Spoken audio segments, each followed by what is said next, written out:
What if the stability you are working so hard to build is actually a prison? Everyone tells you to settle down, get a job, and buy a house. But Jack Kerouac's masterpiece, On the Road, screams the exact opposite. It suggests that the only way to truly live is to burn, burn, burn like fabulous yellow Roman candles exploding across the stars. In the next 20 minutes, we aren't just summarizing a novel. We are going to decode the philosophy of the Beat Generation. You will understand the intoxicating allure of Dean Moriarty, the frantic search for it, and why this book has inspired every rebel, artist, and dreamer for the last 70 years. Why does a book written in the late 40s matter right now? Because we live in an era of burnout and digital exhaustion. Kerouac's desperate sprint across America resonates today more than ever because we are all secretly looking for something real, something tangible, something that makes us feel alive in a numbed-out world. Jack Kerouac didn't just write this book, he bled it onto the page. Legend has it he typed the entire manuscript in 3 frantic weeks on a single 120-foot scroll of paper, fueled by coffee and adrenaline, refusing to stop or edit, just to capture the raw, unpolished rhythm of the road. The entire book boils down to the search for it. Dean Moriarty, the wild protagonist, is constantly chasing the perfect moment where time stops and everything makes sense. It is a spiritual hunger that cannot be satisfied by money or status, but only by movement, jazz, and the intensity of experience. The story is driven by 2 forces. Sal Paradise, the narrator, represents the observer, the writer looking for meaning. Dean Moriarty represents the raw energy of life itself. Sal is drawn to Dean like a moth to a flame, knowing he might get burned, but desperate for the warmth Dean radiates. But the third character is America itself. This isn't the polished America of white picket fences. It's the America of dusty diners, endless wheat fields, hitchhikers, and the vast, terrifying emptiness of the night. Kerouac paints a landscape that is both beautiful and lonely, a continent that swallows you whole. To understand the shock of this book, you have to remember the context. This was the post-war era of strict conformity. Men wore gray flannel suits. Everyone wanted security. Then came Kerouac and his friends, rejecting all of it, choosing poverty and uncertainty just to feel the rush of the wind in their faces. Sal's journey begins with naive optimism. He looks at his map and decides to go west. He thinks the road will be a straight line to adventure. This represents the youthful idealism we all have when we start a new chapter. We think we know the way, but the road has other plans. Almost immediately, Sal fails. He ends up trapped in the rain at Bear Mountain, going in circles.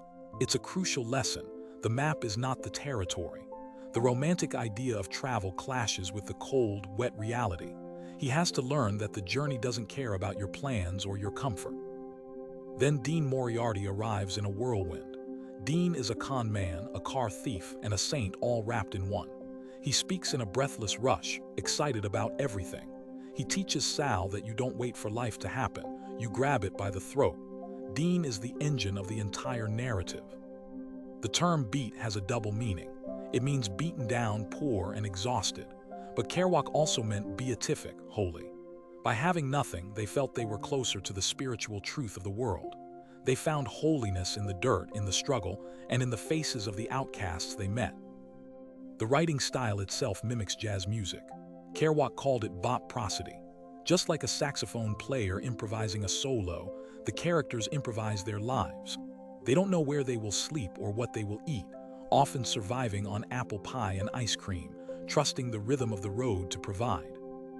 Throughout their travels, the food they eat reflects their rejection of fancy society. They live on the simplest vegetarian staples: warm bread, cheese, crisp apples, and endless slices of pie at roadside diners. It emphasizes that you don't need a feast to be full. You just need good company and the hunger of the road. The journey culminates in a trip to Mexico. Here, the frantic energy shifts. They drive into the deep, hot jungles and feel like they have left civilization behind entirely. For Sal, this is the peak. He feels a profound connection to the earth and the ancient, slow rhythm of life that has nothing to do with American ambition. But freedom has a price. We start to see the cracks in Dean Moriarty. His constant need to move destroys the people around him. He abandons families, breaks hearts, and leaves a trail of chaos. The freedom he champions is actually a compulsion.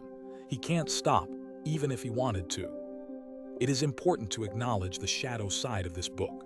The women in On the Road are often treated as accessories to the men's journey. While Sal and Dean are out finding themselves, the women are often left behind to pick up the pieces. It's a flaw in the philosophy that modern readers must grapple with. Deep down, Dean is searching for his lost father, a homeless alcoholic.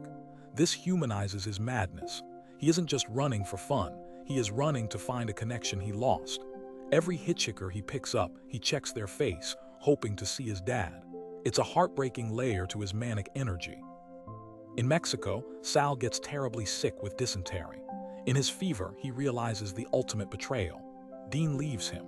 Dean drives back to the States, leaving his best friend delirious and alone. The hero of the road chooses movement over loyalty. The illusion of their brotherhood is shattered by the reality of Dean's selfishness. Sal recovers and returns home, but he is changed. He realizes that the road doesn't actually end. You can't just drive until you find happiness. The road is a circle. You eventually have to stop and face yourself. The tragedy of Dean is that he never learned this. He is doomed to drive forever. Years later, Dean appears again, but the magic is gone. He is silent, ragged, and still lost. Sal is now settled, wearing a suit, going to a formal event.